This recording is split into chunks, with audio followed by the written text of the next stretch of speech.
Welcome to episode 2 of the Hipster Woodsman podcast. That's my best radio voice. That's all I have. That's all I'm ever going to have. So, love it or leave it. If you don't love the intro, leave it. I don't know what to tell you. I'm really giving it 110%. So, now that the intro's out of the way, I've spent a solid 45 minutes here trying to get that dialed in for you guys. I want to say sorry. Sorry that we have had such a distance in between episode 1 and episode 2. Partly is my fault. It is very difficult to get people together. My schedule, their schedule. It's summertime. People are on vacation. It's how it is. It's difficult. So hopefully, as summer starts to end, actually it's just getting started. But when summer starts to end and waterfowl season starts to gear up, we can have a lot more conversations with people as we start to travel and all that good stuff. But today we're talking with the guys from 910 Outdoors. They're based out of Wilmington, North Carolina. Great couple of guys. Their short stories are phenomenal. I think they're some of the best in the industry. You should definitely hop on their YouTube and give them a look because you will not be disappointed. They're big waterfowl and turkey guys. I just recently seen where they've started to get into a little fishing, a little flats kind of stuff. Being out there in Wilmington, they've got a lot of good opportunity for that type of fishing too. It's a great fishery over there. So we're going to dive in and chat with them here for a little bit, and I hope you guys enjoy it. I guess here's the truth. I don't have a lot of questions just wrote down. I know you guys pretty well as far as Instagram goes, and I've been following you for a long time. And my biggest question that I have is what is 910 Outdoors? Now, is 910 like your area code? Because I see that really popular with Carolina folks, and I'm not trying to stereotype. It's just what I see. Yeah. So it is our area code, and it's actually, I say it actually, for us locals, it's 910. Okay.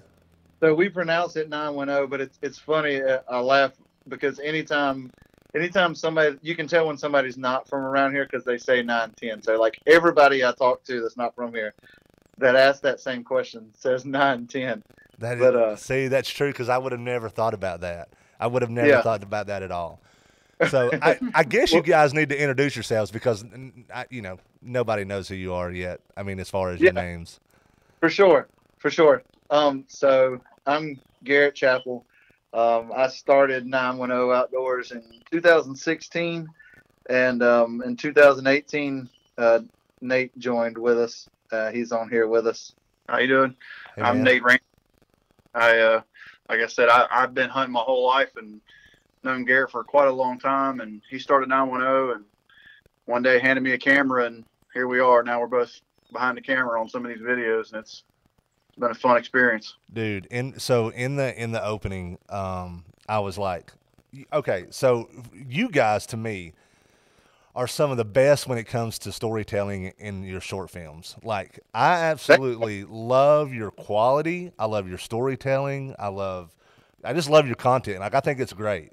I mean, dude, man, that's awesome. Dude, that means a lot coming from you. I was saying, I'm like, these guys put me, and I mean this. You guys absolutely put me to shame. Like, I hate watching your stuff, but I love watching your stuff because, it's just that everything's so clear and vivid in your stuff. It's got to be the camera you're using, I guess. Yeah, I don't know. We fake it till we make it, I guess. Don't we all? So I guess just tell me a little bit more about is it 910? Yeah, see now I can't even I'll be saying it different the whole time. So 910. I guess just tell us a little about what you guys do, who you do it for, and things like that. Yeah. So when I first started out, it was like I said, it was just me, and I think when me and you first kind of talked, it was just me at the time, and it kind of just started out just trying to make these short film things. That kind of spawned from, just watching YouTube videos and one day I stumbled across Slade Northwest, and they were kind of like the first ones that I think I ever saw that was kind of doing those documentary style, like short film kind of edits. And I fell in love with it. And I was like, that's what I want to make. You didn't really see a lot of people doing it at the time. And that's kind of what sparked me to want to do it. At the time, I was, as far as video work goes, I was just shooting weddings and stuff. And honestly, I was kind of burnt out on it, even though that was kind of like, Yeah. and I know you shoot weddings too. Like we have a lot in common when it comes to stuff like that. Yes. It was to the point to where, yes, it was some good side money that, you know, I just did it.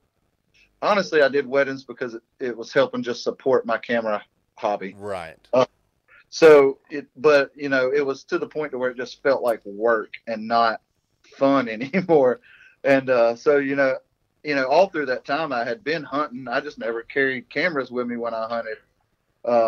And so that's kind of how the two kind of mashed together when I said, well, I'm going to start trying to film some hunts. And I started doing that on my own, and I quickly kind of realized that I found myself to where I was toting a camera and not a gun very often, to where I wasn't really getting to hunt very much anymore. And I was like, dude, I got to find somebody to help me with this. Because as much as I love running a camera, I love squeezing the trigger too. So man, I find myself in the same situation all the time. I mean, I've got a couple of guys that help me, and they're good at what they do, and it does it kind of lets us enjoy the hunt as well too when you have somebody to help you. And absolutely. I don't know, I feel your pain when it comes to that, because I find myself bringing a camera and not even like I've been to Oklahoma out to 737 and didn't even carry a gun. Like, you know, it's one of those things where you have obligations and I don't know. I just like to give my undivided attention when it comes to that sometimes, but I feel you. I feel you. Right. Yeah. So, I mean, I did it for 2 years on my own. And after that, and I made a couple cool videos that people seem to enjoy. And that's what it was, kind of just testing the waters for that first year or two. And I was like, man, it's something I really want to do, but not enough to where I can, I was going on hunts where like you said, I wasn't even taking my gun with me. And just because I love creating the videos, but, I was like, I don't want to completely not be able to hunt. And, luckily one day we were, actually, I think we were on a goose hunt, and Nate was with me, and he was just curious about the camera. So I just handed it to him, and I was like, here, man, play with it. And, dude, he took off like crazy, and he's been a huge help ever since. That's awesome, dude.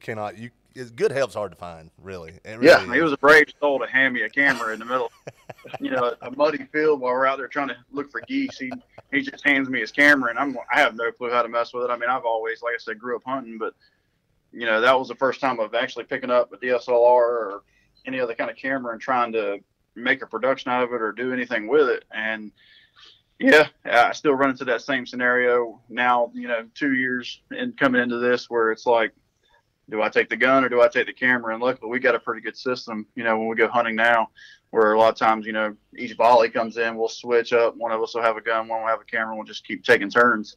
See, that's nice. That's nice, man. Yeah.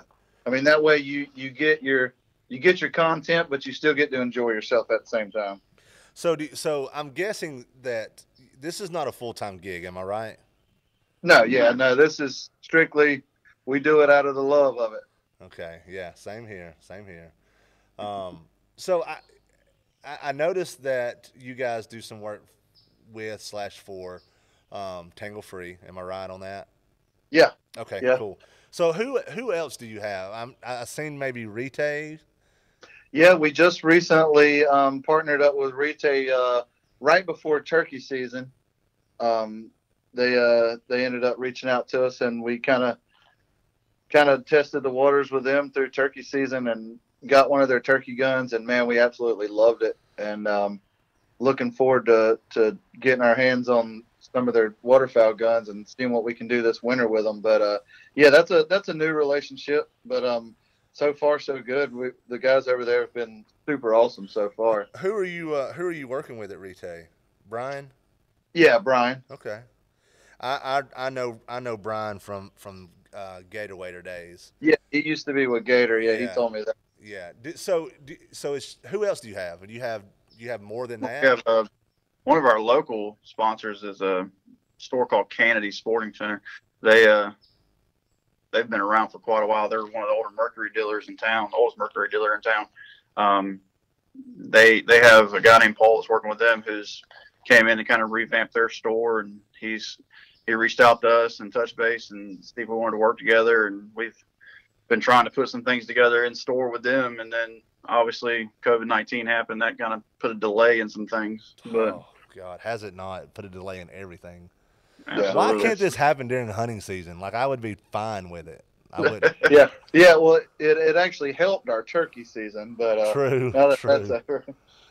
true. Man, it's like God, it's been wild. Like me and a buddy went and picked up a boat on Friday, and we went over to Mississippi, and we had to stop and get a couple little things for the boat to bring it back home, and we stopped at a Bass Pro Shop right outside of Tuscaloosa, Mhm. Alabama. And anyways, dude, there was nothing on the shelves. Like Wow. they had some clothes, but when it come to boat parts or fishing or kayaks or even boats out front, dude, nothing. I mean, Wow. this was a big Bass Pro Shop. So you can tell that everybody, like, since COVID has directed their, activities, outdoors.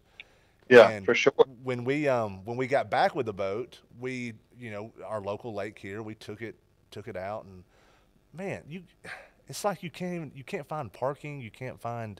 They had the ramps closed, like it was at full capacity, and this is a Really. big a big parking lot. But yeah, man, I know you guys are probably seeing that too, being on coastal water there. Oh, For sure. absolutely. Yeah, and man, Sure. we've been on a couple little trips here and there, and it's been great and it's been fun. But yeah, the whole COVID thing has kind of messed some things up, Yeah. especially when it comes to the outdoor stuff that we like to do. It's a little overpopulated now, which is fine as long as they respect it, I guess. Yeah. Oh yeah. I mean, I'm kind of like, as long as it ain't gonna mess with our hunting season, then. That's true. That's true.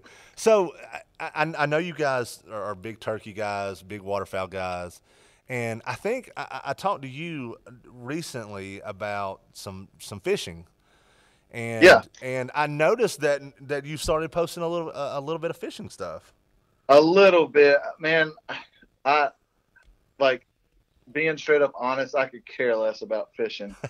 Um, like, and I hate that. I hate to say that because, like, Nate, he's into fishing, and I know you're huge into fishing, and like, it just don't do anything for me really. But No, look, I get it because so I've got a good buddy.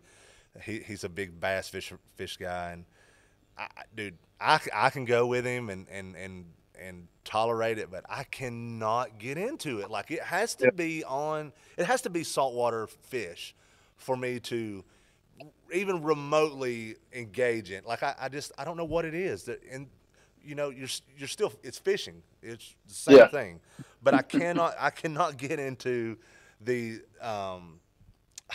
God, freshwater type fishing. I can't do it. I'm feel you on that. but I mean, the whole post here lately is just kind of, we have a hard time keeping content going through the summertime. And Yes, yes. a lot of, I was telling Nate, I said, this is something that I'm trying to fix this year. I said, because in the past 2-3 years, I was like, when summer comes around, it's like our social media just kind of dies off. Oh, dude. And So, speaking of that, which I'm curious to see if you guys have had any kind of situations like this. So, um, I'm not the type of person that like looks at his followers. You know what I mean? Like I don't, like if you ask me right this very second, I cannot tell you how many followers I have. But uh, I seen the number start to decline, really, and I'm like, I thought, oh well, I was right there on it, and somebody unfollowed me or whatever. Well, then yeah, I seen the number change again, and I was like, dude. So business page. I went into the analytics and looked at it. I have lost 300 followers since duck season, Wow. and I don't know why. Like I'm not. I don't post any religious. Uh, what is it? Presidential stuff. I don't get into that. I'm just. Yeah. I'm curious if you guys have seen anything like that in your social media. Well, from what I can tell you, most of that's probably going to be on the political standpoint of the things going on in Minneapolis and stuff like that. I know people are getting rid of social media left and right. I know 20 people myself that they've pretty much got away from Facebook, Instagram, Snapchat, stuff like that, just because of what's going on in the world between that and COVID, dealing with, people got families to deal with, and then they've got other things going on. People are just dropping out of social media completely sometimes. So, I mean, it might not be directed toward just you or this industry. It could just be people are just getting rid of social media. I mean, that's true. I have had a number of people tell me, "Oh, I'm deleting my Instagram or my Facebook because I'm just tired of seeing it all," And maybe that has something to do with it. I mean, I don't follow our numbers too closely, but I do feel like through the off season, when I say off season, that like through the summer, pretty much, because we probably post more waterfowl related stuff than anything. Mm-hmm. I feel like when those seasons aren't in, I don't think we necessarily decline, but we definitely kind of come to a standstill. Yes, Like, and I see that every year. And it definitely doesn't grow. No, yes, and I've kind of branched out. That's kind of why you've seen a little bit of the fishing stuff on Hipster is because of that. But yeah, man, like it's we grow tremendously through hunting season and I'm the same with you. Like so last year I kind of I don't want to say I took a break, but I definitely didn't focus on filming and pictures near as much as I should have this past season, and it kind of reflects on Instagram right now because Instagram's all we have. We don't. We have a Facebook, but it's very inactive. I feel like Instagram is a much more better place to display your content. Right. Yeah. I feel like for what we do, Facebook is definitely nowhere close to the Instagram world. Kind of seems to run the show now. Exactly. So I know a lot of guys that are listening to this are very gear oriented. So let's talk camera gear. I'm curious as to what you guys shoot with when it comes to. Let's start with film. Like, what do you? What's your video camera? I guess. So our main rig when we're shooting video, most of the time is a Sony FS 700R. That makes a lot of sense. Why it's so good. I mean, dude, I know it's a super old camera, but dude, it gets it done. Yes, for sure. It does. It definitely does. We named her Bernadette. That's her name. And we run just Canon glass on it. Okay. We're aside from that Sony right there, we're complete Canon snobs. Aside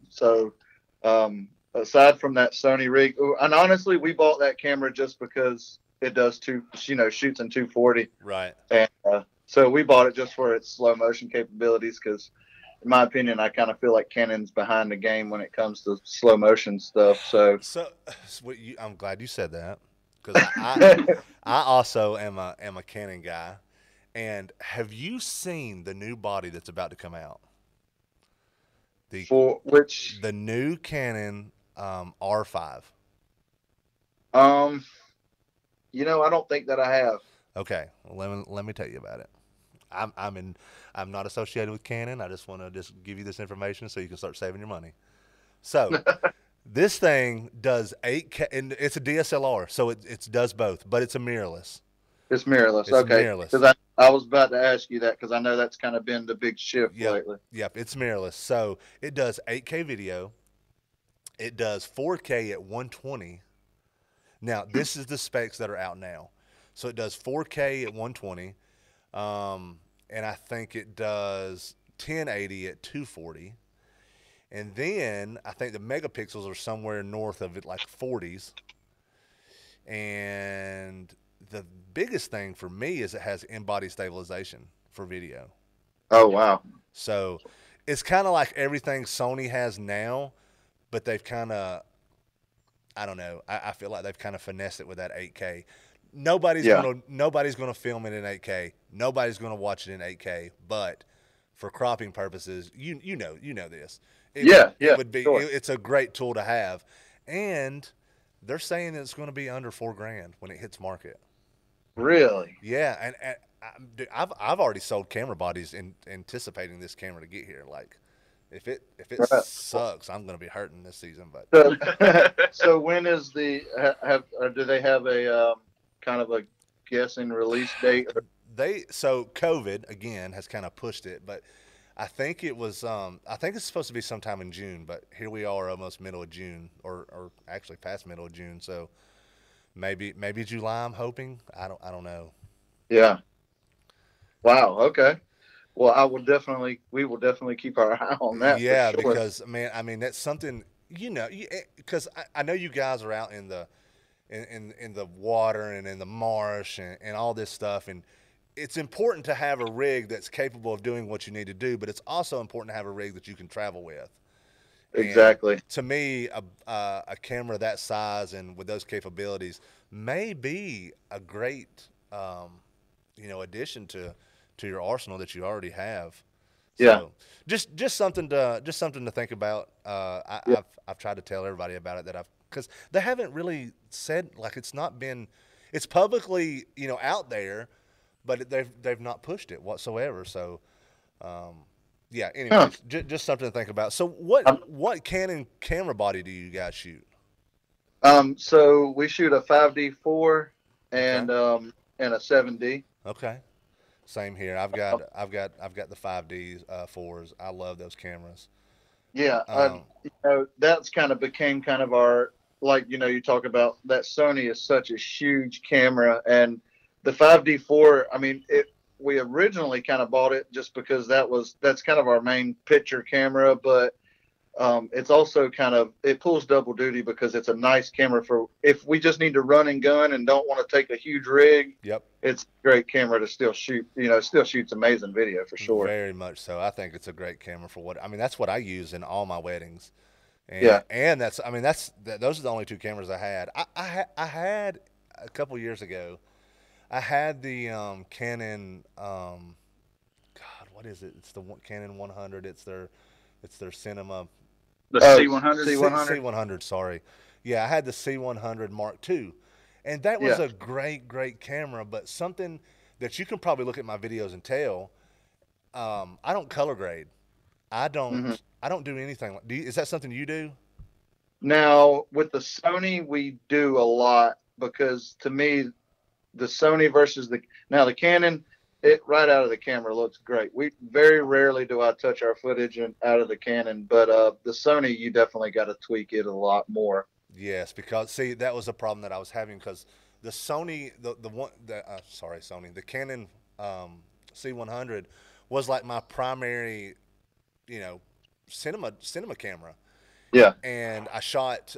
I'm a prime guy, so all my I don't even have zoom lenses really. I think I have two, but like and yeah, I've seen you say that before on something, and yes, I I don't know how you do it because I can't imagine trying to shoot run and gun with primes. well you don't. It's sloppy. I mean, you just gotta. It's you like I always say, love it or leave it. I don't know. Like you can't really.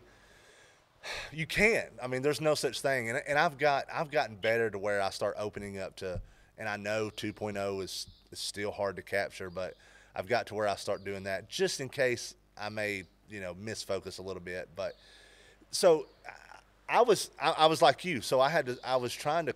I'm terrible at color grading, so I was trying to color grade the C1. I just got rid of it. Like I just went to Yeah, another 5D body because it was much easier to carry both of those than versus that one camera.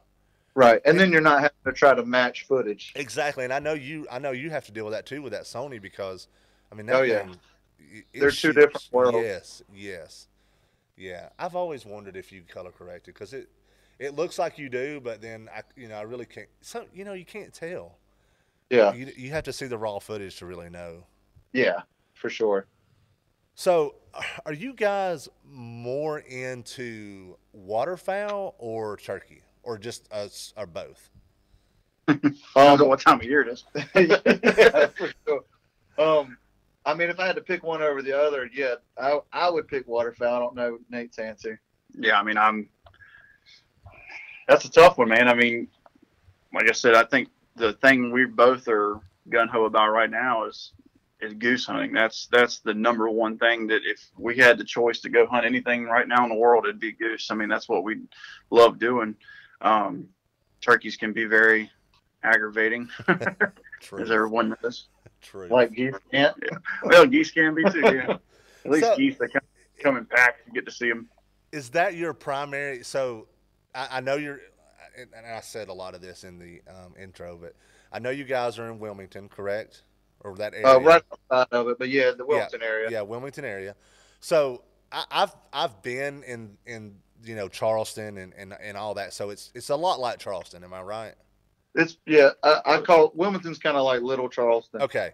So I see you guys hunting a lot of marsh. Is that right? When we're locally, yeah. Okay. So you guys don't hunt local a lot. Well, for duck hunting, you kind of got the duck hunting it's tough around here. Right.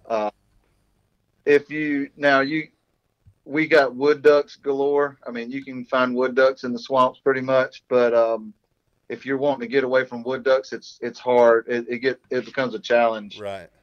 for this area. Now, if we're hunting coastal, most of the time it is on marsh, intercoastal waterway, that kind of stuff. Mm-hmm. Now you can go north of us a couple hours and get into the Pamlico area and really get on some good diver and sea duck hunts up that way. We try to do that as much as we can, but each year kind of gets different. Each year we kind of get into something, and I don't know, it's changed a lot over the last couple of years, really. So what is your like? I guess when you travel, well, like where do you go? Like where do you go to Arkansas, or where are you going? Go ahead. We have pretty lately. We've been going to Oklahoma kind of annually. Garrett actually went and met some guys. I think they reached out to him on Instagram, YouTube. They reached out to you on YouTube and touched base, wanted him to come up, shoot a film. He went the first year. I wasn't actually part of 910 at the time. Went up there, had a blast, brought back some footage. I looked at it, and then, of course, now that he's handed me a camera, I'm like, let's go. And those guys up there are great, man. My first year up there really kind of set the pace for the kind of people you deal with. They're younger guys we're hunting with up there, but I went up there wanting some birds that I don't get a chance to shoot down here a lot. One of our videos, if you watch it, was I went up there wanting to get a widgeon. I wanted to shoot a Drake widgeon, and down here, I mean, you can shoot them here. I know people that have shot them here, but it's not something you see a lot. And going up there, that's what I told them I wanted. And, all the guys, as soon as I get there, like, man, that's no problem. We're going to make that happen 100 times over. One of the videos, Garrett actually luckily got the shot in slow-mo, but widgeon comes in, and out of, we have 9 guys that day? Yeah, I think 9 guys. Nine guys laid out together. They see a Drake widgeon come in, and they tell me, here it is. I jump up, shoot it. Garrett gets it on video. I look around, and there's not a single person that popped out of the blind but me and Garrett.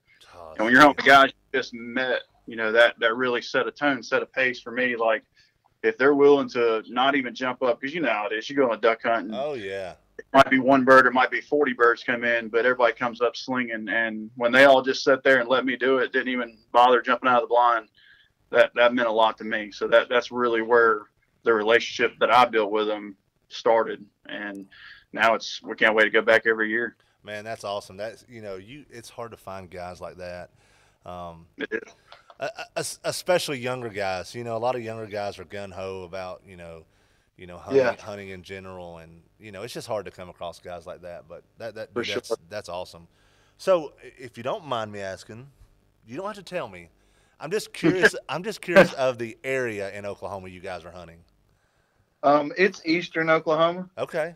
Okay. I don't know how comfortable those guys would be me No, telling, no. That's all I want to know is Eastern Oklahoma because but it's Eastern Oklahoma. so I'm trying. So me and the 737 guys are, I mean, we're thick as thieves. I mean, these guys are some of my best friends, and so we, their places in good Lord, I can't remember the name of the little town, but anyways, it's outside of OKC, Oklahoma City, but Okay. yeah, so I want to hunt Eastern Oklahoma. And Yeah. OKC is, I don't want to say it's really, I guess it kind of is Eastern. I don't have to look at a map. I'm terrible at I mean, I'm pretty sure Oklahoma City's pretty central of the Okay, state. I was going to say that, but they're going to listen to it. They're not going to call me. And I don't. So Well, it's in Oklahoma. That's all that matters.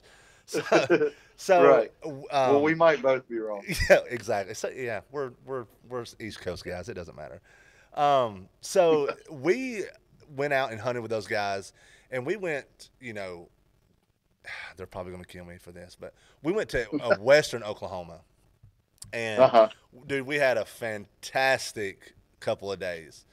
So Kyle and I'm a big timber guy. That's what I live for. I don't care. I don't care about anything else. And at 737, there's not any timber. Like they have fields, but they are currently working on a nice timber hold there. But Kyle has mentioned to me about doing some hunting in eastern Oklahoma, public land.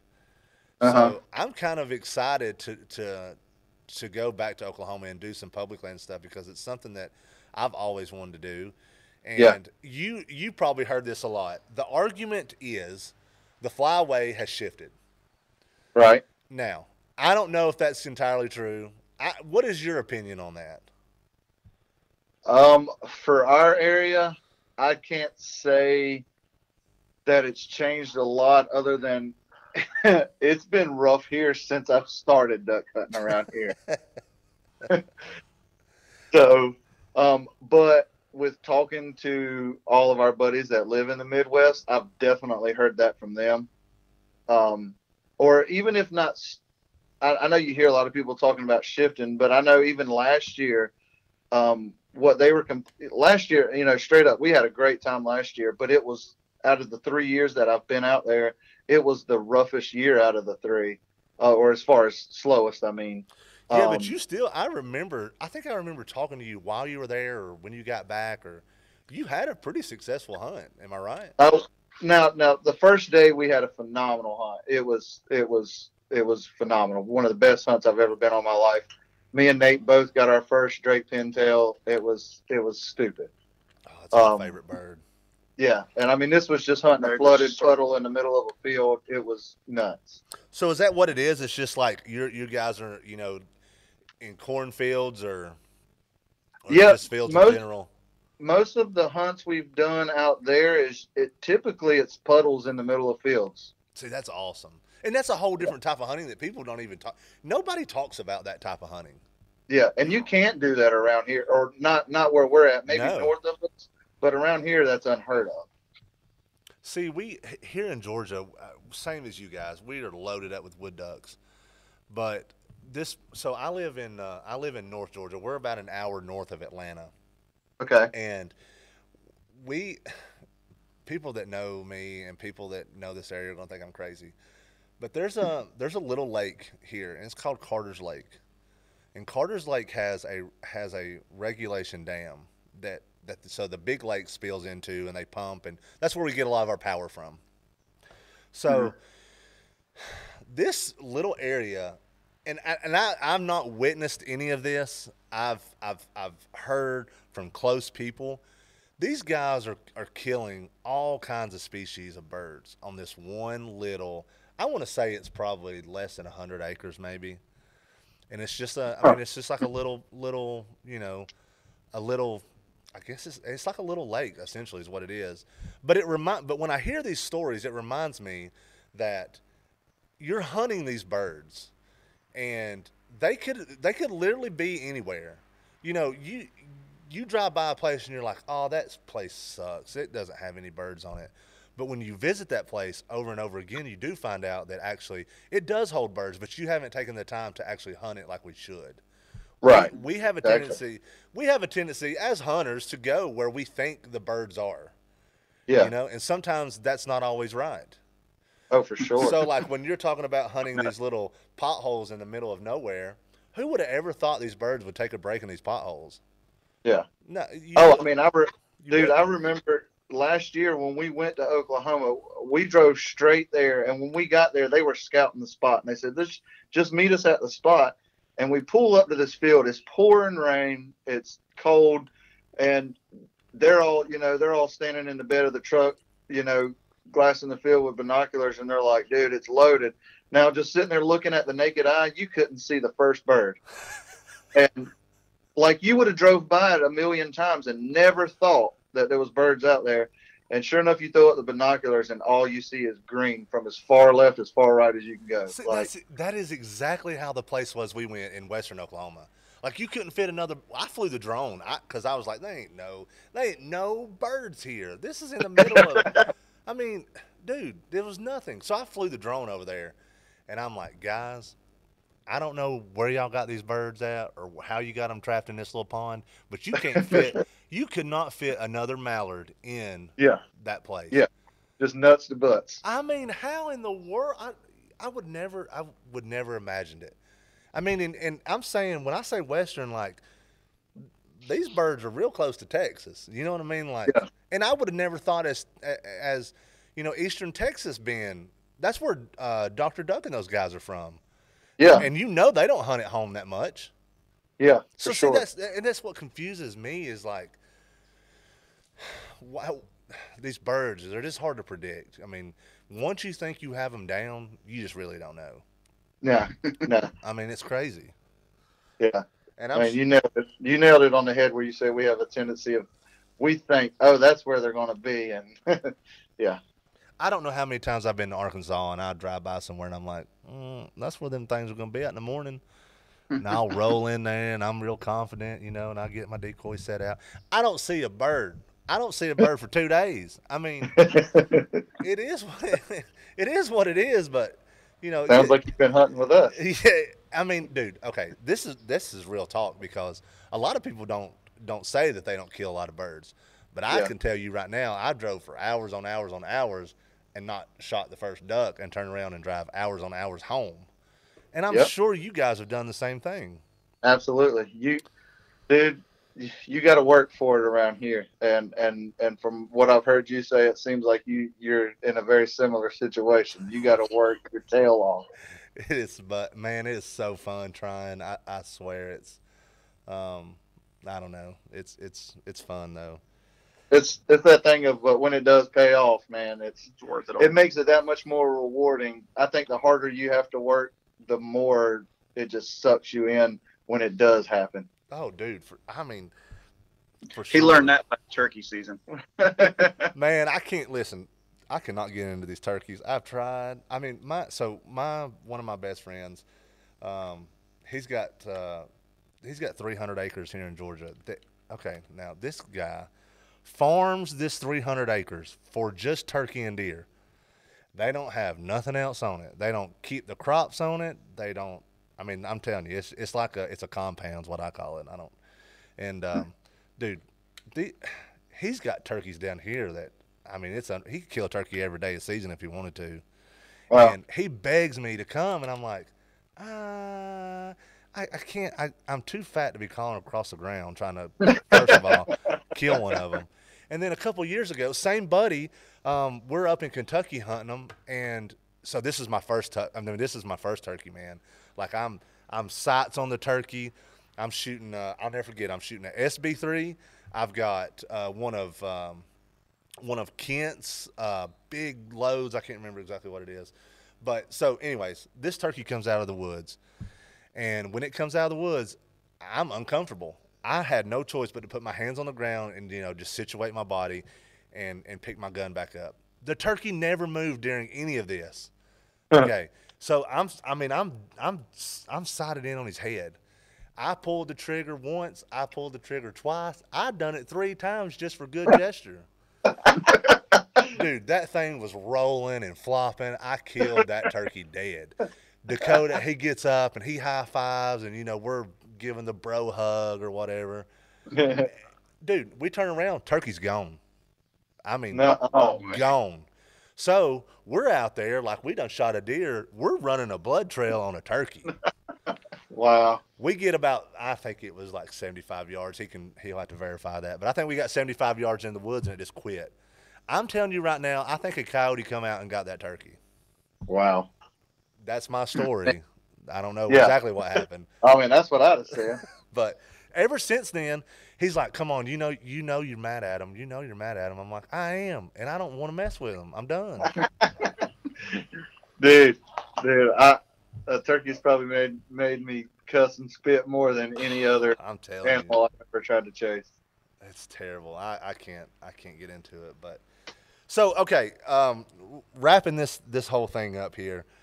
I always like to have guys like yourself, kind of give a little bit of advice for people in the industry. And I know that I get a lot of questions, and I get a lot of what kind of camera and how do you get sponsors and things like that. And I always give them the best advice that I can give. And, and I always, as a young hunter or as a young man that's wanting to get into the photography, industry, do you have any words of wisdom, I guess, to share with these guys just to kind of encourage them? Because I feel like, it's a revolving door. I remember when I started that, I felt like I was a game, and now I'm seeing kids come up and they're just blowing doors. You kind of like, you guys. Like I said earlier, I'm telling you right now, I cannot shoot a short story like you can. It's phenomenal. It's great work. And anyways, I appreciate it. It means a bunch coming from you, but you're welcome. We're in no position to be taking compliments from somebody like you. Yeah, you are. You just don't know it. You are. So anyway, just anything you can share with them, man. I mean, if you don't, that's cool. But I guess where I would say is Garrett handed me a camera in the middle of a goose hunt, and as far as the photography portion of it comes, if there's any advice that I would give myself 2 years ago and hand me that camera, is to keep shooting, is to constantly go out, try to, change up the way you're doing things, change your lenses out, change different things, shoot differently, and kind of broaden that horizon. Because, that season when he handed me the camera, I didn't know what I was doing. I took it over, he showed me how to use some of it. I started snapping photos, and back then I'm like, man, that looks cool. Looking back at those same photos now, I'm just like, I can't believe you actually allowed me to use that camera. And not saying that I've gotten much better than I was, but I can see it in myself. And I know Garrett has commented on it and said, you're growing. You just need to keep shooting. And that's what I think that me and him both have tried to do a little bit this year, is to say, we're going to try to shoot a different video, or we're going to try to shoot some different pictures, or let's look and see if we can get some new ideas, go out and try it. And if it don't work, it don't work. But the only way you're going to get better at is keep practicing and keep doing it. Dude, that's awesome. I agree 110%. It all gets better as you start, progressing on learning, and the way you learn is more pictures, obviously. Yeah. Yeah. The one thing that pops in my head when you ask me that is, and if you really look through our stuff closely, you would probably notice this in the videos just in the last couple of years, is I think, and you might be able to comment on this. I think it's very easy to settle on a shot when you're in the field, and especially if you're done hunting and you're trying to get some content. And I'm talking more specifically towards video right now, but like, especially if it's cold or if it's wet or you're miserable, it's quick to just say, oh, that shot was good enough, I'll just use that. And Nate has been good at pumping the brakes and saying, hey, let's don't just settle for a shot. Let's try to make it as good as we can possibly make it, and take the time to do it, whether that just means, let's really think about setting up this shot. Let's really think about getting our lighting right. Let's, and yeah, it might take more time and you might not really feel like doing it. But if you actually take the time to do it, once you get it back on the computer, you're going to be like, God, like, yeah, like that was way better than just, okay, I got it, and just whatever you get just has to be good enough. Man, if you don't mind, I would like to borrow Nate for a couple of hunts because these guys I got, we ain't missing no Word. we ain't missing no breakfast. I'm telling you right now. Yeah. We, Oh, dude, we'll finish a hunt. We'll finish a hunt, and Nate will stay out there for another hour and a half. Just let's make sure we got what we need. And me, I'm just like, oh, it's probably good enough, you know. dude, And he's really changed the way that we shoot. That's where taking the camera by yourself for 2 years, though, man. Yeah. You, I mean, you kind of got sure. to the point where it's like, I didn't get to hunt. I came out here, I got my footage, I'm gone. that's But that's a good friend to have and a good partner to have because God knows that we all could use somebody like that, especially when it comes down to being cold and being out there. And you know, it's a lot of people don't understand what our hunting is a harsh environment. I mean, Yeah, it's, for sure. it's rough. I mean, I've been in some situations, man, where you know you probably should have stayed at home, and Yeah. still out there And then with those cameras, man. Yeah, and then you're mixing thousands of dollars of equipment into that mix. Oh yeah, I've lost. It's- I can't tell you how many I've lost several. so We've been very lucky so far to where we haven't lost anything. Not saying we haven't beat up anything, but we haven't lost any equipment yet. Knock on wood. so okay. we always was like, Saying that, do you have insurance on your equipment? I don't want to answer that. Oh come on, man! You got to be smart. You call them right now. When we get off this right now, go ahead, because it's. If you don't mind me asking, you don't got to do it right here on the podcast, but I'd be curious to know who you go through for all that. I mean, I'll tell you, I insure photography. Oh, I insure all my equipment, and it's about 20 grand, maybe ish, give or take a little bit. But it's I pay $300 a year, and it's with it's either Allstate or State Farm. I think it's State Farm. Okay. And $300 for 20 grand, and Yeah. dude. So, and I learned this the hard way because that C100 that I was talking about earlier, Yeah. it was left on the back of a four-wheeler when we were leaving a field, and it got dumped with a Sigma Prime. Yeah. And I knew right then. I mean, luckily they were able to fix it, and it didn't cost me a whole bunch. But I learned right then that I needed to get insurance, and we were. I had never used it, but last year I was in Orange Beach, and I was doing some offshore. We were in a $8 million Viking boat. It was brand new. And we had went fishing, and I was flying my drone, and it was beautiful shots. And well, this thing had outriggers that were like monsters that come over the back of the salon area there. And anyways, I was trying. You know these drones, they're hard to land. Like especially the new ones, how they have GPS and they have the sensors on the bottom. So I was trying to catch it, and every time I would try to catch it, the sensors would catch and it would fly up.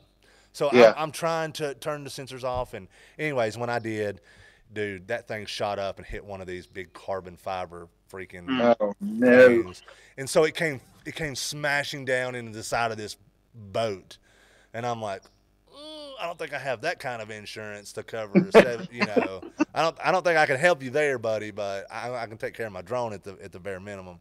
But anyways, so with the insurance policy that I have, and it's like and you can call them and ask them, but it's really worth.